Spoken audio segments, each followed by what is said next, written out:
فاتمە دووچاوی مەستت پڕ تەلیسمی جوانیە، پڕ شەرابی خۆشەویستی و عارەقی یەزدانیە.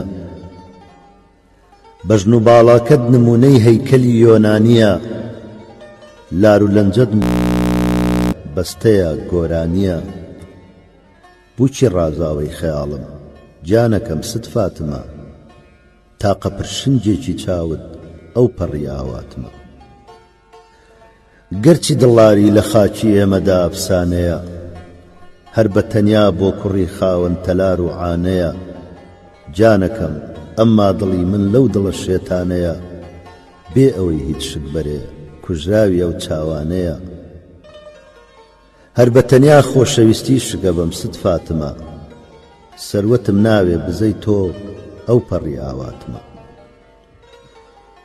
خۆشەویستی وا کە نامەی خوایە بۆ پێغەمبەران، بەرز و ناسک وەک هەناسەی پڕگوڵاوی دولبەران، نەک وەکو حەزکردنی دینار و گەوهەر پەروەران. ئەو کەسانەی بۆ قڕانێ چەندە دڵیان هەڵوەران. خەڵقی تر پارەپەرستی با بکەن ست فاتمە، من بە تەنیا تۆپەرستی ئەو پەڕی ئاواتمە.